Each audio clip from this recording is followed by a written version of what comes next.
Good evening, everyone, and welcome to our last session of ACT Prep. Tonight we will be talking about the writing section of the ACT, the last final section of the ACT, the optional section, but if you're joining us tonight, you probably will opt to take it, which I would definitely encourage for the reasons that we've talked about. So first we will talk a little bit about the science passages that you did from Friday, go over those, and if you have any questions on the science section, we'll finish up with that, and then we'll just talk a little bit about the writing section to finish up the course. And then we will, if you have any questions on the ACT in general, the course in general, I'm happy to answer those, or you can always email me as well. So what we'll do first is look at those passages that we're going to do together. Okay, so we have passage 3 and passage 4. Those are the ones that we were going to talk about today. So passage 3, now remember we said you can kind of tell what type of passage it is just by the number of questions. And so this one has 6 questions, as you can see. So that means it is a experiment passage, the type of passage that talks about the types of experiments, what they did, the different trials, that sort of thing.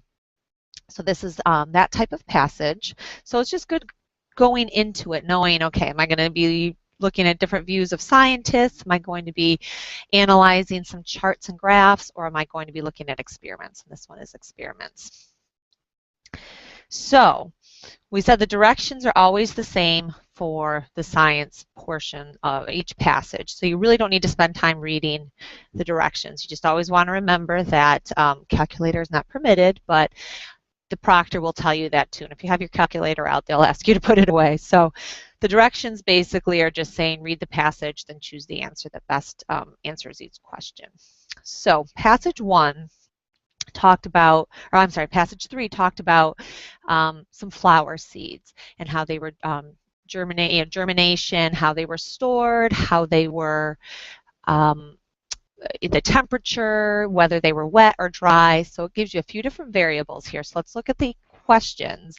We're not going to go through the whole passage. And again, I don't know if you noticed this when you were doing these science passages, but if you remember, I said for these experiments passages, you really don't need to read all the text very thoroughly.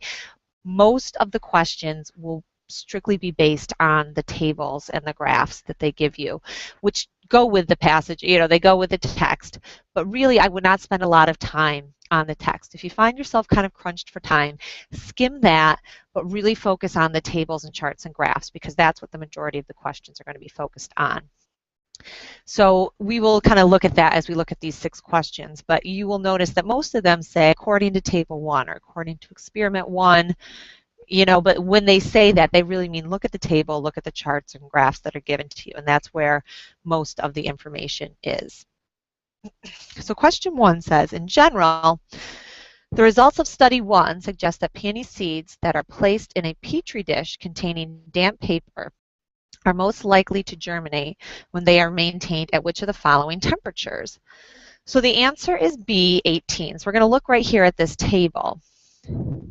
Study 1, okay, right here. So they're asking, they're most likely to germinate when they are maintained at which temperature? So we can see here that we have the most germination here at 18 degrees. So that's strictly based on this table right here. So we're just going to look at 13 degrees, 18, 23, and 28. 28, they really didn't grow too well at all. 13, they weren't so hot either. 23 is okay, but they definitely, germination was the best at 18 degrees. So that was strictly based on this table here. Question 2 asks, suppose another set of 25 peony seeds have been included in study 2, and these seeds had a storage temperature of 25 degrees Celsius and a germination temperature of 18 degrees Celsius. Based on the information provided, the number of seeds that would have germinated after being maintained for 30 days would most likely have been closest to. So here's one of those questions that we talked about where it's going to ask you to kind of take some information that wasn't given to you and make a hypothesis or an assumption. So we're talking about study 2 right here. Okay, and they're asking us storage temperature of 25 degrees and a germination temperature of 18 degrees. Based on the information provided, the number of seeds that would have germinated after being maintained for 30 days would have been closest to. Okay, so the answer here, so we're looking right here. So they want us to kind of branch out and say storage temperature, 25 degrees. So it goes up to 20 degrees. So now we want to kind of hypothesize if we keep going, storage temperature 25 degrees, what would we get? And the answer there is F, 0 degrees. If you look and see at this point, after 15 degrees, really, it's 0, 0 peony seeds that germinated. So if the storage temperature was 25, then nothing would have grown. So the answer would have been F. Okay, question 3 in study 2. So we're looking at the same table right here. The storage temperature of 5 degrees Celsius as germination temperature increased from 13 degrees Celsius to 28 degrees Celsius. The number of seeds that germinated. Okay, so we're going to look at 5 degrees right here. And from 13 to 28, what happens? Well, it gets bigger and then it gets smaller again. So the answer for 3 is D. It increases, then decreases. So again, that's just based on table 2. So you see, you can kind of answer these questions without even really reading the text that much. I would skim it. I wouldn't totally skip over it, so you know what you're looking at for the tables. But most of the questions are really going to ask you to interpret these tables and not so much from the paragraphs here, the text. Okay, question 4. Which of the following seeds were which of the following sets of seeds were exposed to the same conditions prior to being placed in the Petri dishes? So now they're asking you, look at the conditions that they give you in each experiment and which sets had the same conditions. And the answer there for number 4 is H. The seeds from study 1 that were stored for 10 weeks and the seeds from study 2 that were stored at 5 degrees Celsius.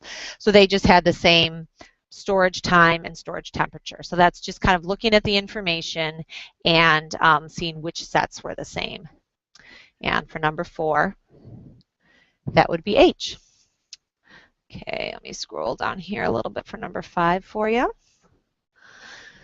Okay, number 5 asks, a student stored 100 peony seeds at a constant temperature for 10 weeks. The student then divided the seeds into 4 sets and maintained them as described in study 2. The results were as follows. So they give you germination temperature and then number of seeds that germinated. And then it says these seeds most likely had a storage temperature of, and the answer there is going to be C, 10 degrees. So we're just going to look at study 2 again, because that's what it says. They maintained them as described in study 2. So we're going to look at 10, and these numbers here are closest for the temperature that they were in table 2 for storage temperature 10. So the answer there would be C. And then the last question, the experiment designs of study 2 and study 1 differed in that study 2, so now they're asking us how are these 2 studies different? What was the difference between them, or one way that was different? And the answer is G. Storage time was held constant in study 2. So again, you just kind of have to find how are they the same and how are they different. In study 2, storage time was held constant. Okay, so if there are no questions on this one, we'll move on to passage 4, which I believe is another experiment passage. So we didn't do any, and I apologize because we didn't do any of the data and graph passages, but again, those are pretty straightforward. Just do this real quick. Okay. So this is another, we can look at the question, six questions. We know this is another experiment passage. A little bit different. They're talking about rocks in this one, and the different type of rocks and how they are affected by spent fuel or radioactive waste. So again, I'm not going to spend time reading the directions. The directions are the same. I'm not going to read through the passage either. We'll just go over the questions. This one had a little bit more text to it, I think, but again, a lot of the questions come right from the tables. Actually, this one had a table, and then you can see it's got a graph, two graphs really. So they're going to ask you most of the questions based on this table on these two graphs. So the first question asks, according to study 2, the thermal conductivity of rock salt measured at temperature of 500 degrees Celsius would be closest to which of the following values? So according to study 2, so we're going to scroll down here and look at this chart right here. So it always tells you which chart to look at. And the answer there is going to be B, 2.0. Here, so let me scroll back up, sorry, so you can see the questions here, the answers here. Okay, so measured at a temperature of 500 degrees Celsius, which of the following values? And the answer is B. So 500 degrees would be closest. You can see that if you kept going to 500, it would be right around 2 on this chart. So this is just strictly a question based on this chart here. It's just reading this chart. Question 2 asks, according to study 3, if another set of temperatures had been calculated for a time of 1 million years in the future, the calculated temperature increased in any of the 4 rock types would most likely be closest to. Okay, so the answer there is F, 0 degrees. So again, we're going to look at this graph down here, study 3. Okay, and it's going to be closest to 0 right here. So again, that's just reading this chart. Question 3 asks, welded turf, another type of rock, has a thermal conductivity of 1.8 at 25 degrees Celsius. If measurements of the temperature of this rock type adjacent to the SF canisters were taken as in study 1, the recorded temperature would be closest to. So now we're going to look at study 1. We're going to look at this table. And the answer for number 3 is D, 130. So 1.8 at 25 degrees. Okay, if the measurements of this rock type were taken in study 1, the recorded temperature would be closest to. Okay. So here we kind of have to look at a little bit of information here too. So 1.8. So 1.8 is kind of it's going to be between the shale, which is 1.5, and then less than the granite, which is 2.8. So the shale has 146 degrees rock temperature, and the granite has 121. So our answer has to be between 121 and 146. So that's why 3 would be D, 130. So it's got to be somewhere in between those, okay, because its thermal conductivity is between 2.8 and 1.5. Okay, so that was based on this table here. So number 4 asks, according to the results of study 1, so we're going to look at that first table again, which of the following best describes the relationship between thermal conductivity and rock temperature? As thermal conductivity increases, the rock temperature recorded adjacent to the buried SF canisters, and 4, it decreases only. So again, that's just based on table 1 there. We're going to look at the relationship between thermal conductivity and rock temperature. So as the thermal conductivity goes up, the rock temperature decreases only, number 4.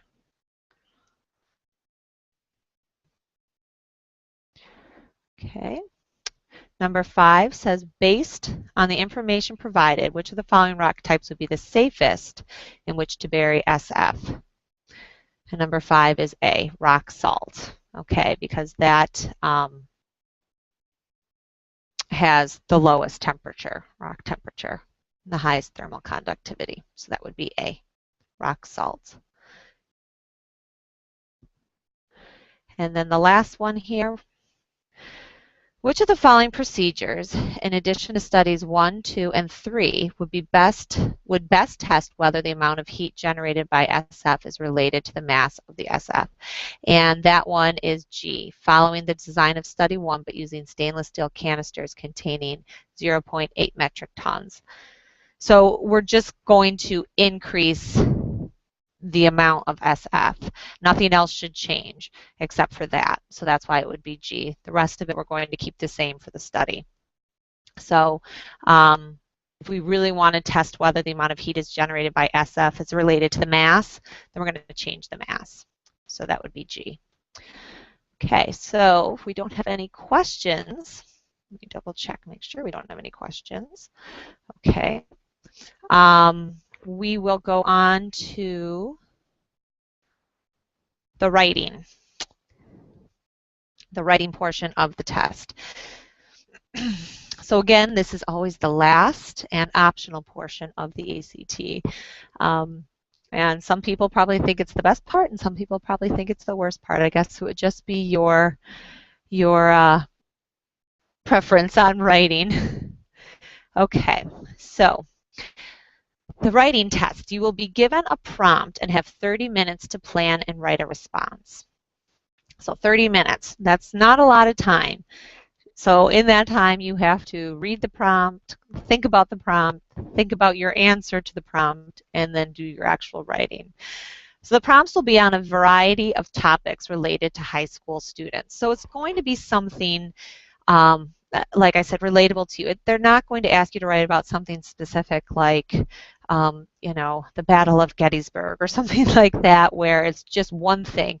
It's going to be something relevant to you as a high school student and something where different opinions can be formed, different sides can be taken.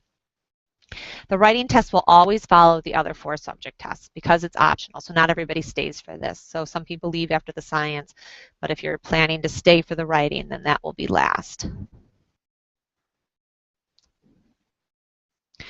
The writing test will not affect your score on any of the other multiple choice tests or your composite score. So your other 4 sections will make up your composite score and the writing will be separate. You will be able to take one short break between the end of the last multiple choice test, the science test, and the writing test. So you will get a break when other people leave. You can take a quick break, then you go back and you do the writing. So it gives you another little break, kind of breaks it up for you. Okay, in addition to your composite score from your multiple choice test, the English, math, science, and reading, you will receive 2 additional scores, a combined English writing score and a writing test subscore. So this is just kind of separate. You'll have your other composite scores, and then you'll have your English writing score, those 2 put together, and then just your writing test subscore. Your English writing score will be on a scale of 1 through 36. The writing test subscore will be on a scale of 2 through 12. So this is kind of similar to the SAT as well. It's holistically graded 2 through 12. So that's going to be your writing test subscore. You will also receive between 1 and 4 narrative comments on your essay. These comments will highlight strengths and weaknesses in your writing. So this is really nice. This is what the people who grade your essays will send back to you, and they'll just say, this was really good, this was a weakness of yours, this is something you might want to work on. So really, it helps if you plan on taking the test again. I guess if you're only going to take it once or only do writing once, it's not a huge help, but it's just kind of nice to know where your strengths and weaknesses are in general for writing. But definitely if you plan to take the test again, these narratives will help you to kind of pinpoint what you need to work on. The ACT writing test will test your writing skills. You will be given one writing prompt about an issue and 2 points of view on that issue. You will be asked your opinion on the given issue, and your task is to take a position and support it by giving specific examples and reasons. Your position will not affect your score. So it's going to be something where there can be at least two sides, two opinions on this issue. And then you have to pick an issue and back it up. So you will never be graded on, if somebody doesn't agree with your position, that will not affect your grade at all, obviously. But it will be something where you can form an opinion on the issue, and then you need to support it. Some of the things you will be evaluated on are taking an issue on the given prompt, staying on topic throughout the entire essay, supporting your ideas with specific examples, ideas organized in a logical way, and then using language clearly and effectively. So it's not always just about what you write, but how you write it. So the first and most important thing is taking an issue. So you have to say what your opinion is. You have to have an opinion on the issue. And the second biggest thing, and this is really huge, is staying on topic. Always in your writing, if you're writing an essay, you want to stay on topic, but it's very important on the ACT essay just to stay on topic. This alone will get you a decent grade if you just stay on your topic and don't kind of wander off and write about everything under the sun, what you had for breakfast that morning, what you're doing in high school right now, that sort of thing. Staying on topic, that alone will help you get a decent essay grade. You want to support your ideas with specific examples. That always helps. Organize your essay, introduction, body paragraphs, conclusion, and then finally use language clearly and effectively. And by that I mean clear and effective. And we kind of talked about that when we talked about the English section, is sometimes just being concise and to the point is much more effective than using really big vocabulary words, really long, drawn-out sentences. That's not always better writing. Sometimes it's nice to vary your vocabulary and your sentence structure, for sure. But you want to make sure your writing is clear, to the point, and effective. Okay, your essay will be scored holistically, and this means your writing will be looked at as a whole rather than scored on individual aspects of the essay. So, sometimes when your teacher in school grades an essay, they might have a rubric where they're checking off certain things to make sure you mention this, this, and this. You don't have any spelling mistakes. You have a body paragraph and introduction, conclusion, that sort of thing. For the ACT, they're just going to look at it as a whole. That's what holistic means. So they are going to look for certain things within your essay, but they're just kind of also looking at the big picture and how it all is put together and give it a grade that way. Two graders will read and score your essay separately, giving it a score of 1 through 6. Then the sum of these scores will make up your writing test subscore. If the graders disagree by more than 1 point, a third reader will read and grade your essay. So, it's definitely fair. If somebody really likes it and somebody says, no, it stinks, they'll bring in a third person to kind of mediate and give you a score. So again, that's where the 2 through 12 comes from. If they both give you a 5, then your score would be 10. You want to make sure your writing is legible and the graders will be able to read it. You may think this sounds kind of silly, but remember, you're going to be crunched for time, and many people now, many high school students, are used to typing out their essays. Obviously, you can't do that on the ACT. You're writing it out on a piece of paper. So you want to make sure your handwriting is legible, because if they can't read it, they can't grade it, or they'll give it a bad grade because they don't know what they're reading. So you really want to make sure it's legible. So take your time. Don't write too small. If your printing is better than your cursive, then print. It doesn't matter. But just make sure that the graders can read what you're writing. And you will not need to know any specialized information to answer the writing prompt. You'll be able to draw from any outside information or personal experiences you may have. So again, going back to the whole the prompt will be something that is relevant to high school students. So it might be, starting high school later because teenagers are not morning people, something like that where you can relate to it. Might be about dress codes, enforcing dress codes in school, something like that. So it's not going to be anything, again, where you need to know specific information like a certain point in history or about a certain thing in science or a certain artist. It's going to be something that anybody can write about, because really what they want you to focus on is, again, forming an opinion, backing up your opinion, staying on topic, that sort of thing.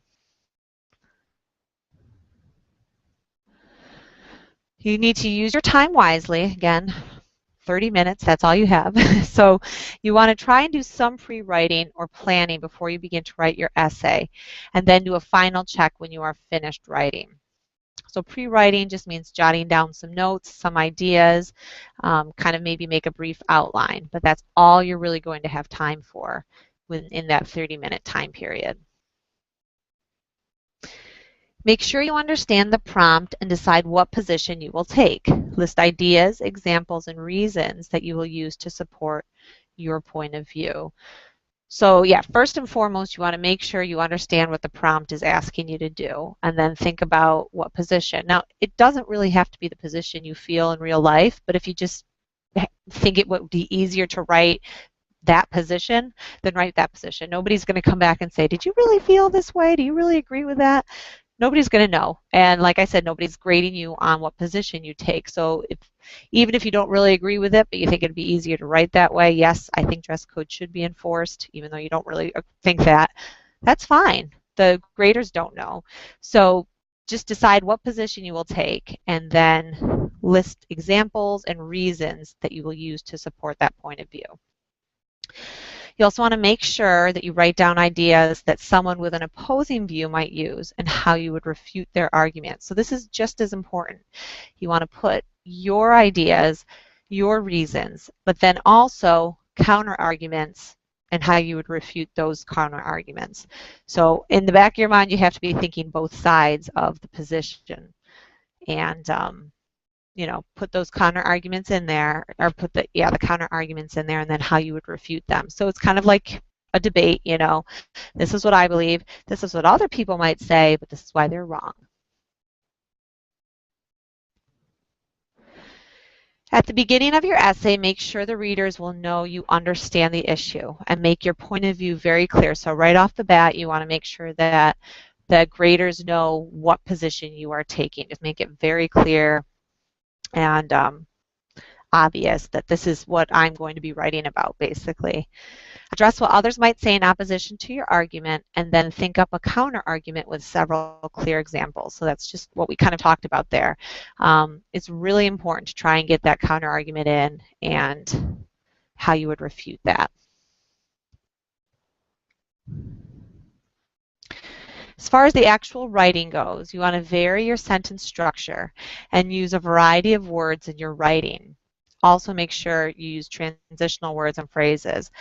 So by varying sentence structure, what I mean is you don't want to start every sentence, I believe that, you want to write it in different ways. And use a variety of words. Again, don't use words that you're not sure the meaning of them, because you don't want to use a big word and have it be used incorrectly. But you don't want to always say, again, like I believe, or however.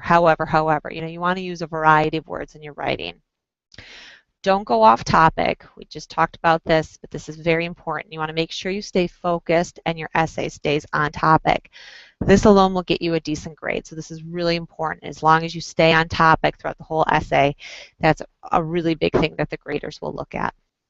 And then end with a conclusion that summarizes your position.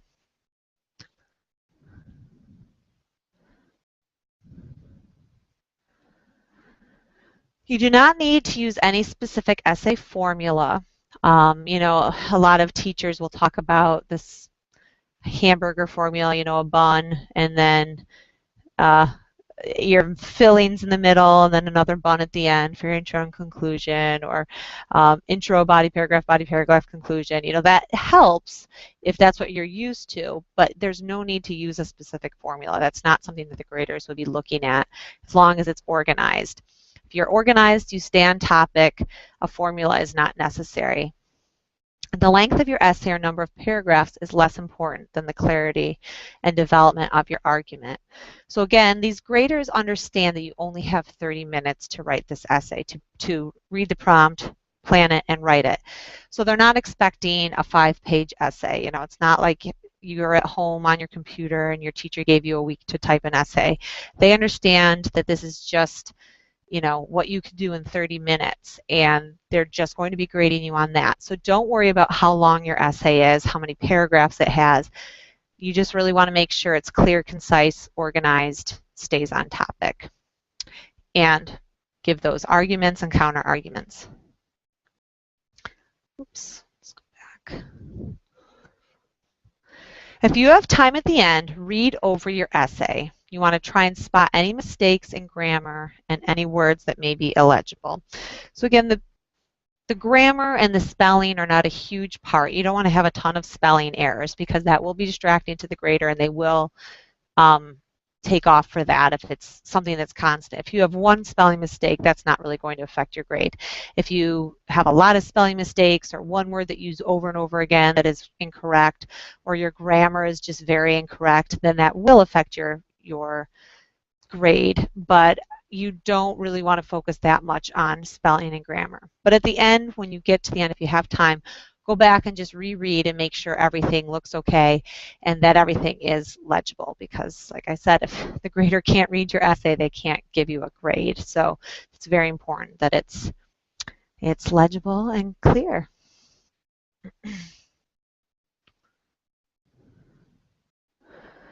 Okay, and finally, we want to practice writing before we take the ACT. So you can share your writing with a teacher or somebody else and get feedback. It's just the best way to do it. You want to become familiar with a rubric the graders will use, and that's on the website, and it's also in you know, several ACT prep books. You can see a rubric. But you just want to kind of know, okay, what are the graders going to be looking for? And these are the things I should really focus on. And a lot of it is what we just talked about here. The organization, the staying on topic, presenting arguments, counter arguments, then refuting those counter arguments. Just everything that they'll kind of look for. A variety of sentence structure, that's very important too. Using a variety of words, but using words correctly. Also, when you do practice writing, you want to practice writing within that 30-minute time limit, and writing it out by hand. Typing, again, is much faster, so you really want to make sure, okay, I have 30 minutes and I'm going to be writing this out by hand, so let's see how I do with that. So that being said, this is what I'd like you to do for the last assignment. Go to the ACT website here, and we'll look at the writing. Okay, so what I'd like you to do is look at this sample prompt, and the prompt says, educators debate extending high school to 5 years because of increasing demands on students from employers and colleges to participate in extracurricular activities and community service in addition to having high grades. Some educators support extending high school to 5 years because they think students need more time to achieve all that is expected of them. Other educators do not support extending high school to 5 years because they think students would lose interest in school and attendance would drop in the 5th year. In your opinion, should high school be extended to 5 years? So they give you two positions right there. They tell you why some people might think 5 years of high school is good. Then they tell you why some educators think 5 years of high school would not be good. So there's two positions right there. You can pick one that you think would be easier to write about, even if it's not what you really agree on. I'm sure nobody wants 5 years of high school, but you may think, I can write about that. I can think of a lot of examples why that would be good. So in your essay, take a position on this question. You may write about either one of the 2 points of view given, or you can present a different point of view on this question. This one might be kind of tough to think of a third point of view, but they will always give you that option of writing your own opinion too. So they'll always give you two sides to the story, but if you can think of a third opinion, a third point of view to the issue, you're allowed to write about that too. And then they say use specific reasons and examples to support your position. So what I'd like you to do is write an essay with this prompt. And then you can email it to me on the website, and I will go over it and give you some feedback. What was good, what the graders might take off on, and I'll try and give you, what I would give it as a grade from score of 1 to 6. Now you can also look at some sample essays. They do give you some sample essays, and they would tell you what the score was. So you can kind of see what, what a score of 1 would get you, okay, and read that and say, okay, yeah, I could see why that would be a score of 1. I could see, read a score of 6, see what that would look like too, just get some ideas.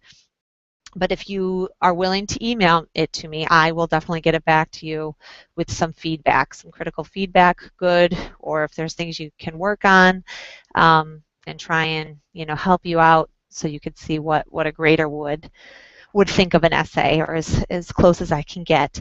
So you can email that to me anytime. I know this is our last course. I'm due to have my baby any day, so it might be a little while. If you get it to me in a few days and I've just had a baby, it might be a week or so, but I promise I will read it and get it back to you with some critical feedback. So if you just go to the writing, you go to your test prep questions, the writing, and then it's the sample prompt right here. So it's the high school extension to 5 years. Pick a point of view, a side. Remember to give lots of examples of why that side is, why you agree with that, some counter arguments, and then how you would refute those counter arguments. The only thing I ask is that you give yourself a 30-minute time limit so you can really see how long it would take you and how much you can get done in 30 minutes. We obviously saved some time here because we read the prompt together and talked about it. So, that obviously would take up a little bit of time during the real test. But again, if you email it to me, you're not going to be able to write it out by hand. You're going to be typing it, and that's fine too. I guess really what I just want you to focus on is reading the prompt, picking an issue, and writing the essay. So you can email that to me at any time, and I will try and get it back to you as quickly as possible. So I just want to thank you all for joining me tonight and joining me throughout this course. I hope it has helped. I hope you have, let's see here, there we go. I hope you've gotten something out of it, even if it's just a little bit from a section that you were struggling with, or just to learn about the test in general. I really appreciate you joining me each session, and at any time if you have any questions, please feel free to email me. I'd also love to hear about how you do on the ACT when you take the ACT, so I think you can just email me right on the website here after you take it, and I'd love to hear from you, and I wish you the best of luck for the end of the school year and for the summer and on the ACT. So thank you so much for joining me tonight. I've learned a lot from this course, and I wish you the best of luck, and thank you for bearing with me with all my technical difficulties. And please email me the essay, and I will be sure to get back to you in a timely manner with lots of helpful critiques, I guess. So good luck. Enjoy the rest of the school year, and I look forward to hearing from you. Thank you so much, and have a great night.